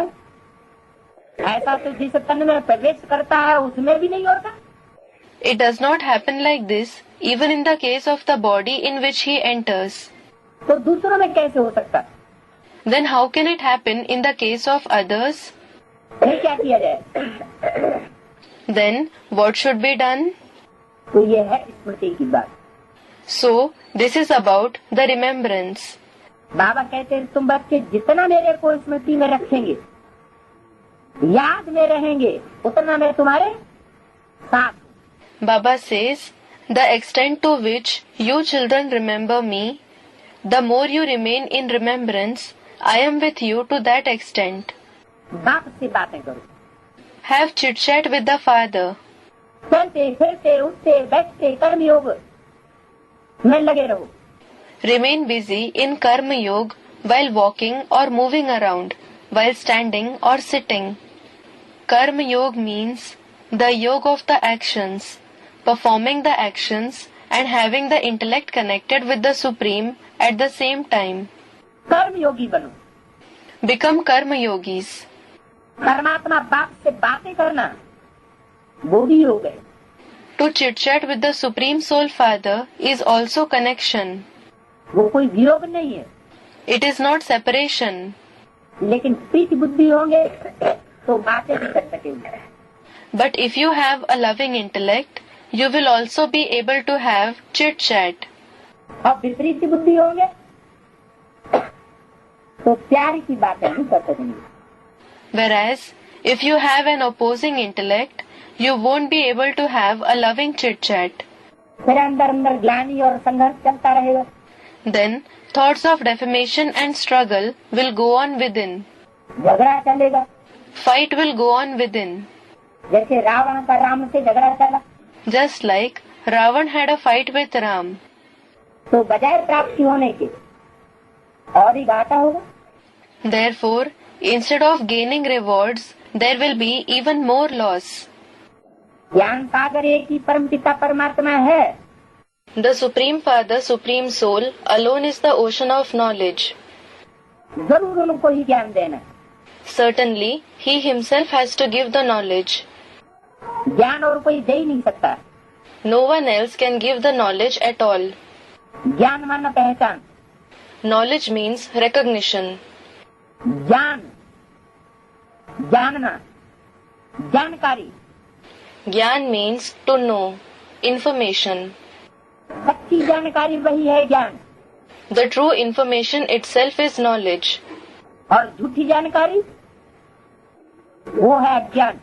And false information, it is ignorance. तो क्या साइंसदान लोगों को जिस बात का ज्ञान है क्या वो अज्ञान है? Then, the knowledge which the scientists have, is it ignorance? आजकल के वैज्ञानिकों को किस बात का ज्ञान है? What knowledge do the scientists of today have? हैं? झूठा ज्ञान है। Do they have false knowledge? हैं? झूठा ज्ञान तो नहीं कहेंगे। क्यों? It will not be called false knowledge. Why? झूठा ज्ञान कहेंगे उनका या सच्चा ज्ञान कहेंगे? Will their knowledge be called false or true? हैं? झूठा इसलिए कहेंगे It will be called false knowledge for the reason कि जो प्रकृति के 5 तत्व हैं उनका उन्होंने विश्लेषण तो किया है। that they have indeed analyzed the 5 elements of nature. जानकारी तो ली है They have indeed obtained information, लेकिन उसकी पूरी जानकारी सिवाय प्रकृति पति के और किसी को हो नहीं सकती। but no one else except for the husband of nature can have the complete information about it. विज्ञान चाहे जितना ही आगे बढ़ जाए लेकिन पूरी जानकारी किसी को नहीं हो सकती। It doesn't matter how much science advances, no one can have the complete information. प्रकृति पति बाप ही 5 तत्वों का पूरा अन्वेषण करने वाला है, जानने वाला है। The father, the husband of nature himself is the one who analyzes the 5 elements completely, who knows it. उसके सिवाय और कोई प्रकृति के 5 तत्वों को रावण को और राम को अलग अलग करके बताने वाला नहीं है। No one apart from him can speak about the 5 elements of nature, Ravan and Ram separately. तो ज्ञान वही देता है, So, he himself gives the knowledge. उसी ही को ज्ञान देना है। He himself has to give the knowledge. वही सतगुरु है, बाकी सब He himself is the Sadguru. What about all the others? जब एक ही सतगुरु है तो बाकी सब क्या हो गए? When there is only one Sadguru, what are all the others? बाकी सब हो गए झूठे गुरु। All the others are false gurus. वही सदगति दाता है, He himself is the giver of true liberation. इसलिए उनको पुकारते हैं आकर के दुर्गति से बचाओ। For this reason, they call him, Come and save us from degradation. दुर्गति से बचाओ, Save us from degradation? बचाया किससे जाता है? From what is someone saved? कोई चिल्लाए कि हमको बचाओ बचाओ, तो इसका मतलब कोई है जो उसको तंग कर रहा है। If someone cries out, save me, what does it mean? There is someone who is troubling him. तो दुर्गति से बचाओ मना। Therefore, what does save us from degradation mean? कोई है जो पीछे पड़े हुए हैं दुर्गति में ले जाने के। There are some who are after them to lead them to degradation. उनसे बचाओ। So they say, save us from them. तो परमात्मा बाप आकर के दुर्गति से बचाता है, सदगति देता है। So the Supreme Soul Father comes and saves them from degradation. He gives true liberation. इसलिए उनको पुकारते हैं कि आकर के दुर्गति से बचाओ। For this reason, they call him, come and save us from degradation. ऐसे नहीं कि परमात्मा आया, ज्ञान सुना के चला गया और फिर दुर्गति से हम बचते रहेंगे। It is not that the Supreme Soul came, he narrated knowledge and went away, and then we will protect ourselves from degradation. नहीं, No. वो आकर के स्वयं दुर्गति से बचाता है। He comes and himself saves us from degradation. ऐसे नहीं सिर्फ ज्ञान सुना के चला जाता है। It is not that he goes away just after narrating knowledge. ब्राह्मण बना के चला जाता है। He goes away after making them Brahmins. नहीं, No. शूद्र से ब्राह्मण बनना है पहली machinery. To become a Brahmin from a Shudra is the first machinery. फिर ब्राह्मण से देवता बनाना यह है दूसरी machinery. Then the second machinery is to make them into deities from Brahmins. तो तुम बच्चों की है double machinery. So it is a double machinery for you children. Missionary को Call it missionary. इसलिए उनको पुकारते हैं कि आकर के दुर्गति से बचाओ। For this reason, they call him, come and save us from degradation. परंतु हम सतो प्रधान पुजारी बनते हैं। But we become Satopradhan worshippers. हम पुनर्जन्म लेते आए हैं। We have been passing through rebirths. पहले पहले जन्म जरूर अच्छा होगा, The first birth will certainly be good. फिर उतरते आते हैं। Then we gradually come down. जो भी मनुष्य आते हैं सीढ़ी तो जरूर उतरेंगे। All the human beings who come will certainly go down the ladder. बल बुद्ध आदि का नाम सीढ़ी में नहीं दिया हुआ है। It doesn't matter that the name of Buddha and so on isn't mentioned in the picture of the ladder. क्यों? Why? बुद्ध आदि का नाम सीढ़ी में क्यों नहीं दिया हुआ है? Why isn't the name of Buddha and so on mentioned in the ladder? क्योंकि सीढ़ी है 84 जन्म लेने वालों की। It is because the ladder represents the ones who have 84 births. कम जन्म लेने वालों की सीढ़ी नहीं है। The ladder doesn't represent those who have lesser number of births. अगर उनको दिखाएंगे सीढ़ी में, फिर उनको भी सीढ़ी तो उतरनी है। If they are shown in the ladder, they too certainly have to climb down the ladder. इनको दूसरे धर्म वालों को, Who? The people of the other religions. उनको सत्व रजोतमो में तो आना ही है। They definitely have to pass through Sato, Rajo and Tamo stages. अभी सब तमो प्रधान है। Now all are Tamo Pradhan. अब बाप समझाते हैं शास्त्र अभी सब भक्ति मार्ग के हैं। Now the father explains all these scriptures and so on belong to the path of bhakti. ज्ञान मार्ग के कोई भी शास्त्र नहीं होते There aren't any scriptures in the path of knowledge. जिसमें अनेक प्रकार के कर्म कांड हैं। Scriptures in which there are many types of the karma kand, meaning ceremonial acts and sacrificial rites and rituals. कर्म कांड ये करो वो करो वो करो। Karma kand, do this, do that, do that. सच्चा कर्म योग कोई सिखाने वाले शास्त्र नहीं है। The scriptures don't teach true karma yoga. ज्ञान देने वाला तो एक ही बात है। One father alone is the giver of knowledge. ज्ञान सागर ये आकर के सच्चा ज्ञान सुनाते हैं। Only the ocean of knowledge comes and narrates the true knowledge. बाकी सब झूठा ज्ञान सुनाते हैं। All the others narrate false knowledge. आधा कल्प है दिन, उसमें भक्ति की बात नहीं है। It is day for half a cycle. There is no question of bhakti then. दिन कौन सा आधा कल्प? Which is the day for half a cycle? ऐसे नहीं सतयुग त्रेता आधा कल्प सुख होता है और द्वापर कलयुग आधा कल्प दुख होता है, तो वो रात हो गई। It is not that there is happiness for half a cycle in the golden and the silver ages, and there is sorrow for half a cycle in the copper and the iron ages. Therefore, it became the night. वहाँ तो सुख और दुख, रात और दिन का ज्ञान ही नहीं है सच्चा किसी को। No one has the true knowledge of happiness and sorrow, of night and day at all there. ये कहाँ की बात है? Which place does it concern? ये संगम युग की बात है, जब ज्ञान सूर्य किसी साकार तन में प्रत्यक्ष होता है। It concerns the confluence age when the sun of knowledge is revealed in a sakar, meaning physical body. तो जैसे दिन है, So, it is like the day. और जब अप्रत्यक्ष हो जाता है, सनसेट हो जाता है, तो अज्ञान अंधेरी रात हो जाती है। And when he becomes hidden, when the sun sets, it becomes the dark night of ignorance. ये सनसेट की यादगार कहाँ है? Where is the memorial of the sunset? है?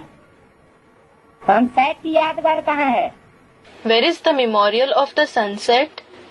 सनराइज की यादगार कहाँ है? Where is the memorial of the sunrise? Mount Abu में सनसेट पॉइंट दिखाया हुआ है। The sunset point is shown in Mount Abu. और दूसरा शहर कौन सा है? जहाँ ज्ञान सूर्योदय होता है। And which is the other city, the place where the sun of knowledge rises? है कंपिल। Student, Kampil. Kampil, यहाँ उदय हो गया। has it risen here? पड़ोस में जाकर के देखो, Just visit the neighborhood and see. भाई दीपक के नीचे तो अंधेरा हो सकता है, और सूर्य के नीचे Well, there can be darkness below the lamp, but under the sun, जहाँ सूर्य होगा वहाँ अंधेरा हो सकता है?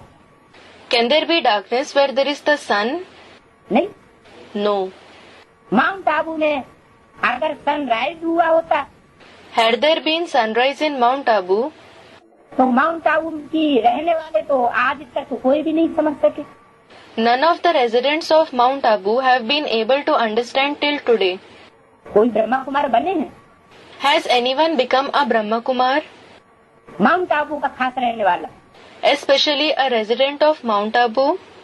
अभी तक भी कोई ब्रह्मा कुमार नहीं बन सकता, क्योंकि दीपक तले अंधेरा। Until now, no one has been able to become a Brahma Kumar because there is darkness below the lamp. तो ज्ञान सूर्योदय हुआ नहीं कहा जा सकता। So, it cannot be said that the sun of knowledge has risen. तो कोई शहर है जिसका नाम ही रखा हुआ है क्या? So, there is a certain city which is given the very name. What? ज्ञान सूर्य प्रकटा तो अज्ञान अंधेर विनाश। When the sun of knowledge appeared, the darkness of ignorance was destroyed. वो शहर तो जरूर राजाओं के स्थान में होना चाहिए है, That city certainly should be at the place of kings. क्योंकि राजा बनने वाली राजा बेटा आत्मा ही परमात्मा बाप को प्रत्यक्ष करेंगी। It is because only the royal sun souls who become kings will reveal the Supreme Soul Father. अब हमारा तो स्थान भी कोई स्थूल नहीं है। Now, our place is not any physical place either. क्या? What? हमारा सूर्य भी कोई स्थूल नहीं है, तो चंद्रमा भी कोई स्थूल नहीं है। Our sun is not physical and the moon is not physical either. हमारे शहर भी कोई स्थूल नहीं है। Our cities are not physical either. Delhi भी चैतन्य, तो बम्बई भी चैतन्य, कलकत्ता भी चैतन्य। Delhi is living as well as Bombay is living and Calcutta is living too. London भी चैतन्य, न्यूयॉर्क भी चैतन्य। London is living and New York is living as well. तो बेहद का जो राजस्थान है, So, the unlimited Rajasthan, उसमें भी जो खास नई दुनिया की पालना करने का नेपाल है।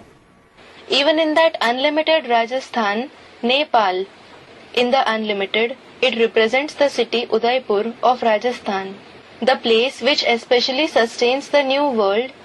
वहाँ कोई ऐसा शहर भी है नई दुनिया की पालना करने वालों के संगठन में। There is also one such city there in the gathering of those who sustain the new world, जहाँ से परमात्मा बाप विशेष रूप से प्रत्यक्ष होता है। from where the Supreme Soul Father is revealed in a special form. तो वो ज्ञान देने वाला है एक ही, So there is only the one giver of knowledge. सत्य ज्ञान सुनाता है। He narrates the true knowledge. उसमें भी फिर आधा कल्प दिन और आधा कल्प रात होती है। Even in that cycle of 5,000 years, there is day for half the cycle and night for half the cycle. दिन में भी ठोकरें नहीं खाते हैं। They, meaning those living in the day, don't suffer misfortune during the day. दिन में कभी ठोकरें खाने की बात नहीं। क्यों? There is no question of ever suffering misfortune during the day. Why? क्योंकि ज्ञान सूर्य प्रकट हुआ पड़ा है। It is because the Sun of Knowledge has appeared. बुद्धि रूपी धरनी में अगर ज्ञान सूर्य प्रत्यक्ष हो जाए, If the Sun of Knowledge is revealed on the earth in the form of the intellect, निश्चय हो जाए, तो निश्चय वाली आत्मा कभी ठोकरें नहीं खा सकती। if they, meaning the children, have faith, then the soul who has faith can never suffer misfortune. ठोकरें कौन सी आत्मा खाएगी? Which soul will suffer misfortune? ठोकरें कौन सी आत्मा खाएगी? Which soul will suffer misfortune? जो जिसकी बुद्धि में अज्ञान का अंधेरा होगा, The one in whose intellect there is the darkness of ignorance. जिसके सामने ज्ञान सूर्य प्रत्यक्ष नहीं होगा, The one in front of whom the Sun of Knowledge is not revealed. ज्ञान सूर्य छुपा हुआ तो जरूर अंधेरा होगा। If the Sun of Knowledge is hidden, there will certainly be darkness. और अंधेरा है तो निश्चय बुद्धि कहेंगे। And if there is darkness, will he be called the one with a faithful intellect? निश्चय बुद्धि विजयंती की लिस्ट में कहेंगे। Will he be said to be in the list of Nishay Buddhi Vijayanti? Meaning, the one with a faithful intellect becomes victorious. नहीं कह सकते। He can't be said so. जरूर वो अंधेरी रात में, Certainly, he is in a dark night. Brahma का दिन नहीं कहेंगे। It won't be called the day of Brahma. क्या कहेंगे उस समय? What will it be called at that time? Brahma की रात। The night of Brahma. जिस समय जिन बच्चों को अनिश्चय होता है, उस समय उनका पाप मर जाता है। Whenever some children have doubt, the father dies for them at that time. घड़ी घड़ी निश्चय बुद्धि, घड़ी घड़ी अनिश्चय बुद्धि। They have a faithful intellect right now, and then have a doubting intellect in the next moment. तो घड़ी घड़ी में बाप जिंदा होता है, घड़ी घड़ी में बाप मर जाता है। So, does the father become alive one moment and die the next moment? बाप तो नहीं जिंदा होता है न मरता है। The father certainly doesn't become alive, nor does he die. वो तो आया हुआ है शक्ति रूपी रंगमंच पर, तो काम पूरा करके ही जाएगा। When he has come on this stage-like world, he will go only after completing the work. लेकिन बुद्धि रूपी धरने की बात है। But it concerns the earth-like intellect. हर आत्मा की बुद्धि रूपी धरनी अपनी अपनी। Each soul has its own earth-like intellect. तो कभी विदेश में चली जाती आत्मा, So, sometimes the soul goes abroad. और जब बुद्धि विदेशी बन जाती है, And when the intellect becomes foreign, बुद्धि रूपी धरनी विदेशी बन जाती है, when the earth-like intellect becomes foreign, फिर विदेशियों के प्रभाव में आ जाती है, meaning it comes under the influence of the foreigners, तो परमात्मा बाप गुप्त हो जाता है, the Supreme Soul Father becomes hidden. अंधेरा हो जाता है। Darkness falls. लेकिन बाबा ने तो कहा है कि विदेशी ही बाप को प्रत्यक्ष करेंगे। But Baba has said that it is the foreigners who will reveal the Father. करेंगे नहीं, किया है। They will not do it. They have done it. ब्राह्मणों के परिवार में, ब्राह्मणों की दुनिया में जो बीज रूप आत्माएं हैं, In the Brahmin family, the seed form souls in the Brahmin world, उन बीज रूप आत्माओं में से जो दूसरे धर्मों के सशक्त बीज हैं, the powerful seeds of other religions from among those seed form souls उन्होंने सन 76 में बाप को प्रत्यक्ष किया, revealed the Father in the year 76. जिसकी यादगार में ब्रह्मा कुमार कुमारियों ने बाप का प्रत्यक्ष का वर्ष मनाया। In its memorial, the Brahma Kumars and Kumaris celebrated the year of the Father's revelation. तो विदेशी बीजों ने बाप को प्रत्यक्ष तो किया, So, the foreign seeds did reveal the Father. लेकिन एक तरफ प्रत्यक्ष भी करते हैं और पूरा ज्ञान न होने के कारण फिर अनिश्चय बुद्धि भी हो जाती है। But on one hand, they reveal him, and on the other hand, they also become the ones with a doubting intellect because of not having complete knowledge. Kumbhakarna निद्रा में सो जाते, They fall asleep in the sleep of Kumbhakaran. Kumbhakaran, brother of Ravan, who slept for 6 months and woke up for a day to sleep for another 6 months. तो प्रत्यक्ष हुआ न प्रत्यक्ष हुआ बराबर हो जाता है। Therefore, whether the Father was revealed or not, it becomes the same. क्योंकि प्योरिटी की वो पावर नहीं है अनेक जन्मों की, पूर्व जन्मों की। It is because they don't have the power of purity of many births, of the previous births. वो विघ्न बन करके सामने आ जाती है। It, meaning impurity, comes as an obstacle in front of them. और ज्ञान मार्ग में चलते चलते अगर कहीं इम्प्योरिटी आ गई तो पुरुषार्थ डाउन जरूर होगा। And if impurity arises while following the path of knowledge, the Purusharth will certainly go down. अपवित्रता भी चलती रहे और ज्ञान भी चलता रहे, ऐसा हो नहीं सकता। It is not possible that impurity and knowledge go together. ज्ञान उनकी बुद्धि में टिकेगा, परमात्मा ज्ञान जिसमें प्योरिटी होगी। The knowledge of the Supreme Soul will remain stable only in the intellect of the one who has purity. जो जितनी पवित्रता का पुरुषार्थ करेगा उसमें उतना ही जास्ती ज्ञान टिकेगा। The extent to which someone makes Purusharth for purity, the knowledge will remain stable in him to that extent. अच्छा, Acha. रुद्रमाला के मन के वो तो जन्म जन्मांतर के राजाएं हैं।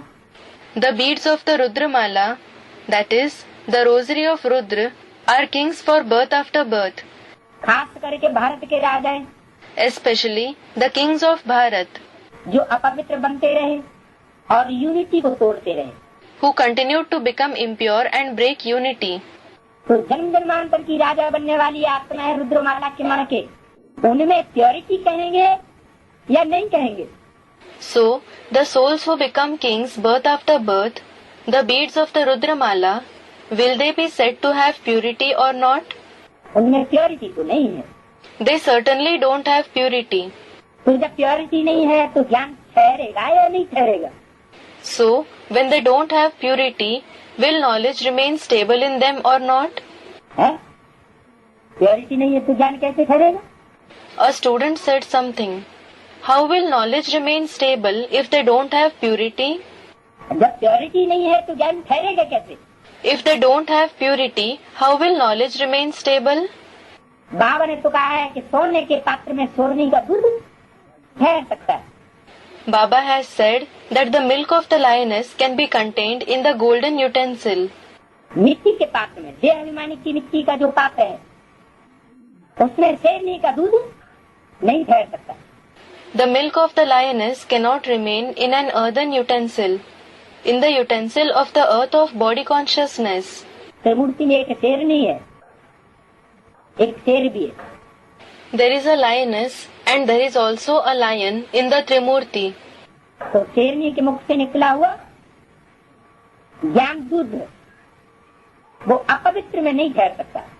So, the milk of knowledge that has come from the mouth of a lioness cannot be contained in someone impure. न ठहरने का मतलब क्या हुआ? What does it mean by cannot be contained?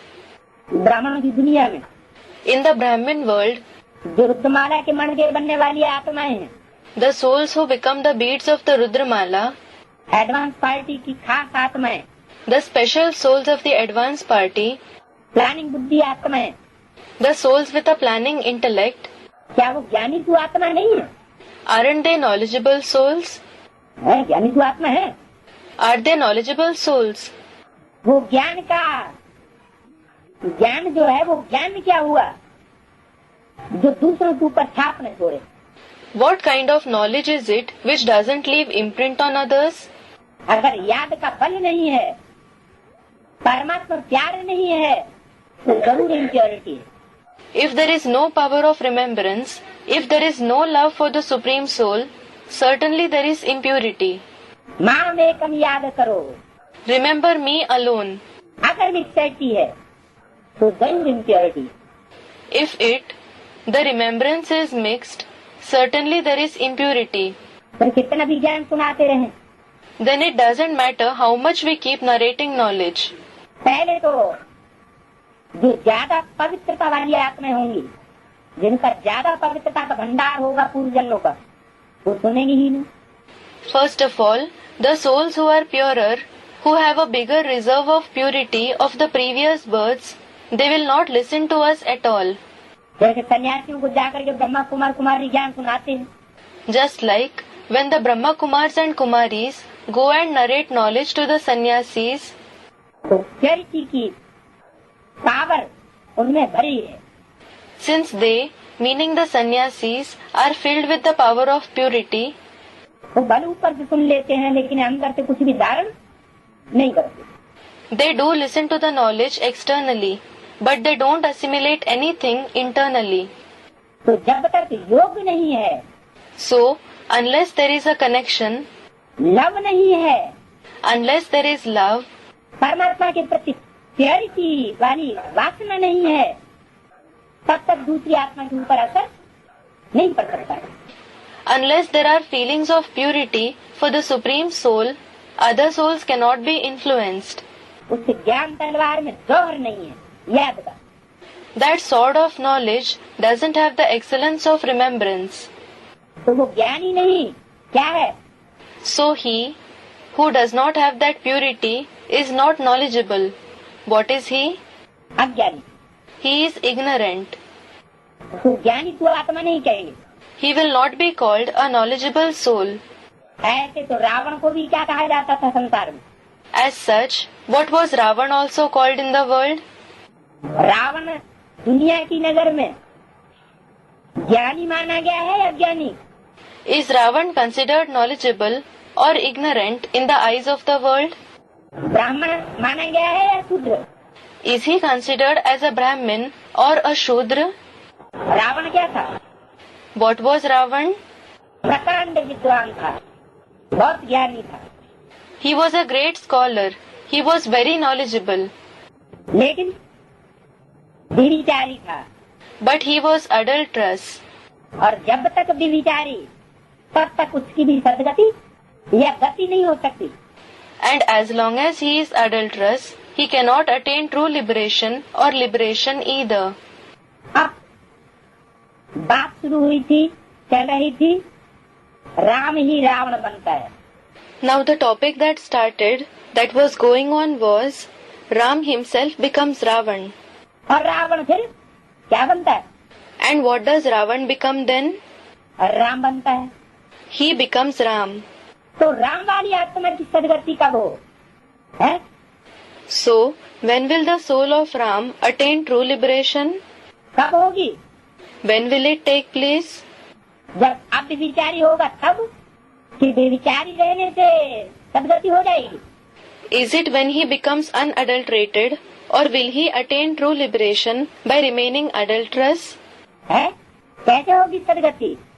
How will he attain true liberation? है?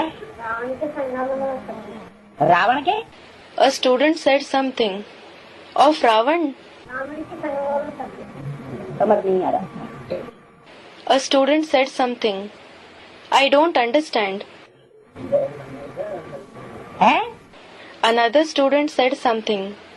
आप विचारी बनने से सदगति होगी। He will attain true liberation by becoming unadulterated. अच्छा, राम जब आप विचारी बन जाएगा तो फिर दुनिया की सदगति होगी? Acha, when Ram becomes unadulterated, will the true liberation of the world take place? है? राम जब आप विचारी हो जाएगा, तन से धन से और मन से।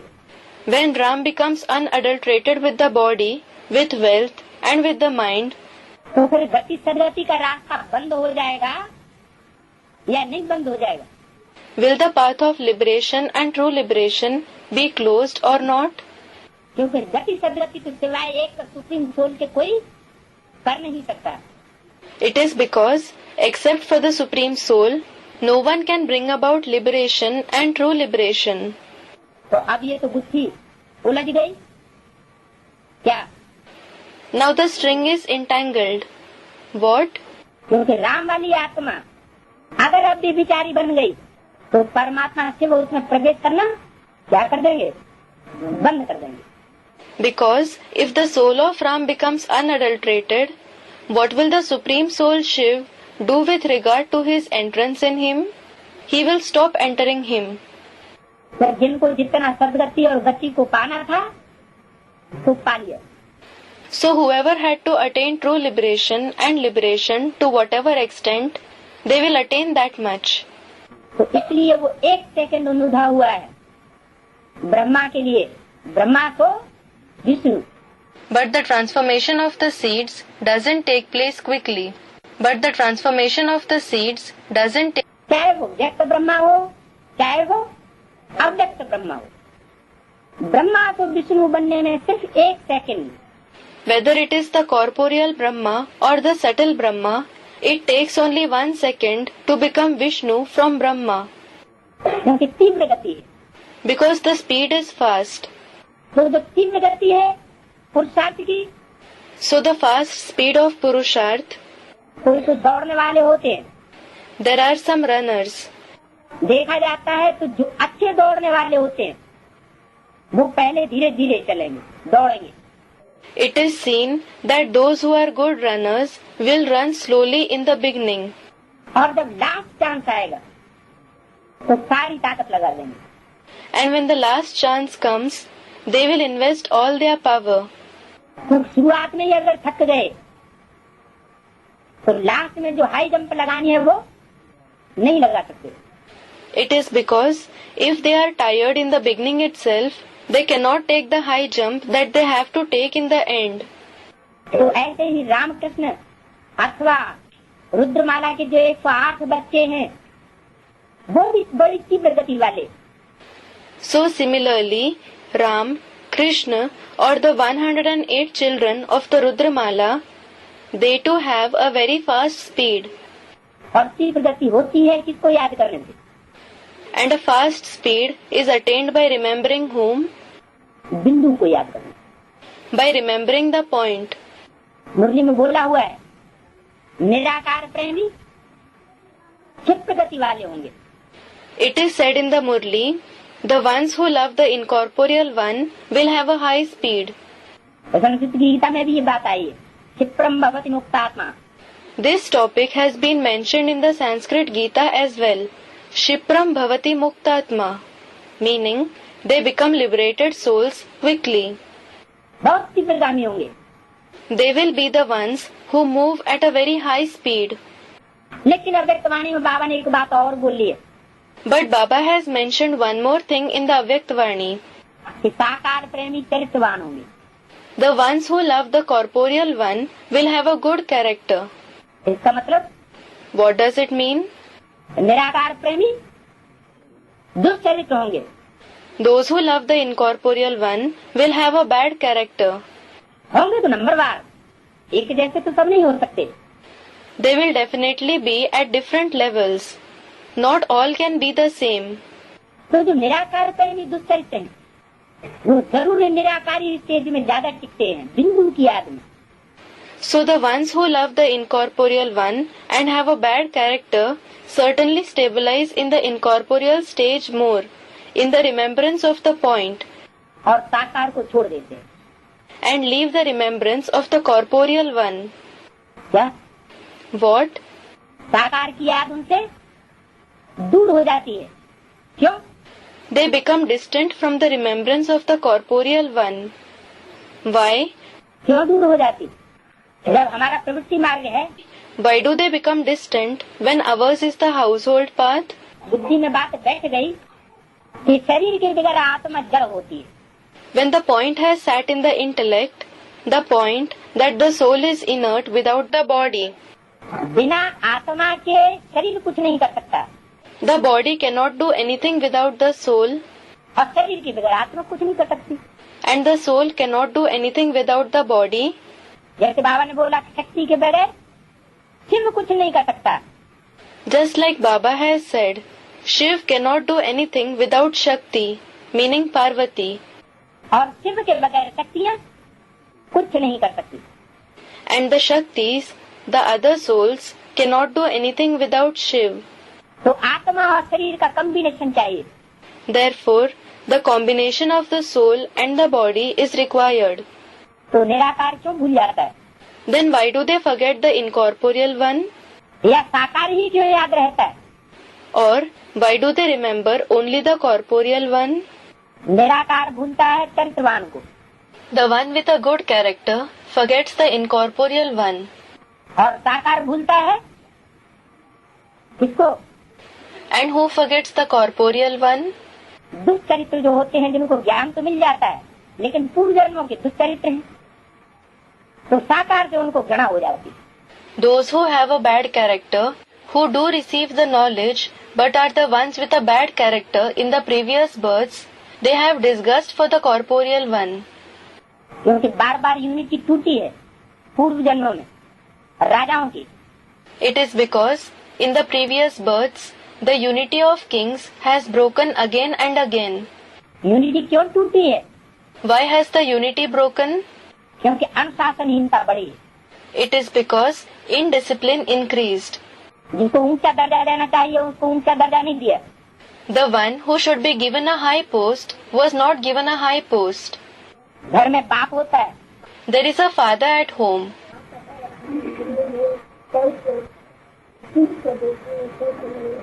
सबको नहीं देखो। A student is saying something. Don't look at the corpse. Shav. सब जब आत्मा ही नहीं है उसमें तो सब हुआ या शिव हुआ? Shav. If the soul itself is not present in it, is it a corpse or Shiv? सब माना मुर्दा। Corpse means a dead body. मुर्दे में आत्मा है? Is there a soul in the dead body? जब उसमें आत्मा ही नहीं है तो सब हुआ ना। When the soul itself is not in it, it is a corpse, isn't it? तो मुर्दे को देखने से क्या प्राप्ति होगी? So will there be attainments by looking at the dead body? और मुर्दे में अगर आत्मा बैठी हुई हो तो उसको मुर्दा कहेंगे? फिर And if the soul is sitting in the dead body, will it be called a dead body? Then है तो जीव आत्मा हुई ना। a student said something. So it became a living soul, didn't it? तो सबको देखते हैं क्या? So do you look at the corpse? कोई सबको देखना पसंद करेगा क्या? Will anyone like to look at a corpse? सब में तो बदबू आने लगेगी क्योंकि उसमें आत्मा ही नहीं है। The corpse will start stinking because the soul itself is not present in it. और यहाँ तो एक आत्मा तो क्या डबल ट्रिपल आत्मा। And here, not just one soul, there are double, triple amount of souls. है और चैतन्यता की खान हो गई। It became a mine of liveliness. तो जब डबल ट्रिपल आत्मा तो मुर्दा कहेंगे। So, when double, triple amount of souls are present in it, will it be called a corpse? सब कहेंगे। Will it be called a dead body? तो सबको न देखो भाई। So, brother, don't look at the dead body. किसको देखो? शिव को देखो। Whom should you see? Look at Shiv. अगर शिव शंकर को मिला दिया और शंकर को ही देखने लगे If you combine Shiv and Shankar and start looking only at Shankar, तो शंकर तो क्या है? काम क्या है उसका? so what is Shankar? What is his task? विनाशकारी। कहाँ ले जाएगा? He is destructive. Where will he take you? पूरी दुर्गति में ले जाएगा। He will take you in the stage of complete degradation. क्योंकि बाबा ने शंकर को हज्जाम बताया। Because Baba has called Shankar a barber, Hajjam. क्या बताया? What has he called him? हज्जाम सारा ही माथा मोड़ लेगा। A barber. He will shave off the head completely. meaning Matha Mundna. Figuratively, it means to take others' wife, children, and everything under our control. जैसे सन्यासियों का माथा मुड़ जाता है ना, Just like the heads of sannyasis are shaved off, aren't they? जैसे माया माथा मुड़ लेती है, Just like Maya shaves off the head. तो ऐसे शंकर को बताया हज्जाम, So in the same way, Shankar is called a barber, पूरी दुर्गति में ले जाने वाला। the one who leads to complete degradation. तो फिर क्या हुआ? राम हुआ या रावण हुआ? Then what did he become? Did he become Ram or did he become Ravan? है? क्या हुआ? Student said something. What did he become? Ravan हुआ ना? राम हुआ? He became Ravan, didn't he? Students, he became Ram. He became Ram. Ram कैसे? जब माथा मुड़ लिया तो राम कैसे हुआ? How did he become Ram? When he shaved off the heads, how did he become Ram? है? ये अपनी अपनी स्मृति की बात है। It is about each one's individual remembrance. जो निराकार शिव ज्योति बिंदु के देखने के अभ्यासी है, साकार के साथ, Those who are used to look at the incorporeal point of light Shiv along with the corporeal one, प्रवृत्ति को देखने के अभ्यासी है, those who are used to see the pravritti, आने के जन्मों की जिनके प्रवृत्ति के संस्कार हैं, those who have the sanskars of the pravritti for many births, यह प्रवृत्ति को निभाने के संस्कार हैं, or have the sanskars of maintaining the pravritti, household path, उन आत्माओं को कोई कठिनाई महसूस नहीं होगी। those souls will not experience any difficulty. कठिनाई किनको महसूस होगी? Who will experience difficulty? जिन्होंने पूर्व जन्मों में प्रवृत्ति को तोड़ा है, It is those who have broken the household path in the previous births, धोखा दिया है, who have betrayed it, एक प्रवृत्ति को छोड़ करके दूसरी प्रवृत्ति जोड़ी, तीसरी जोड़ी, चौथी जोड़ी, those who broke one household path and joined a second, third, fourth household path. तो दुख का लेन देन किया, So they took and gave sorrow. विचारी बने और बनाया। They became adulterous and made others adulterous. तो ऐसी आत्माएं जो है वो सही याद नहीं कर सकती, So such souls cannot remember in the proper way. उनको कठिनाई अनुभव होगी। They will experience difficulty. और जिनके अच्छे संस्कार हैं पूर्व जन्मों के, And those who have good sanskars of the previous births, आप भी विचारी बनने के संस्कार हैं, who have the sanskars of being unadulterated, उनको सहज अनुभव होगा साकार में निराकार देखना। they will find it easy to see the incorporeal one in the corporeal one. बुद्धि में बात तो आ गई ना The point did come in the intellect, didn't it? कि साकार के बगैर निराकार आत्मा का कोई मूल्य नहीं, निराकार आत्मा का साकार के बगैर कोई मूल्य नहीं। That the incorporeal soul has no value without the corporeal. प्रकृति जड़ है, Nature is inert. लेकिन प्रकृति जो प्रकृति पति के साथ है तो विनाशकारिणी नहीं हो सकती। But when nature is with the husband of nature, she cannot be destructive. प्रकृति विनाशकारिणी कब बनती है? When does nature become destructive? 5 तत्व जो है वो उथल पुथल कब मचाते हैं? When do the 5 elements bring upheaval? सारी सृष्टि का प्रकृति के द्वारा विनाश होगा। The entire world will be destroyed through nature. सबसे बड़ा विनाश करेगी प्रकृति, nature. Prakriti, that is nature, will bring the biggest destruction. कब करेगी? When will she do it? अंत में, At the end. जब प्रकृति पति से प्रकृति जुदा हो जाए। When nature separates from the husband of nature. Om Shanti.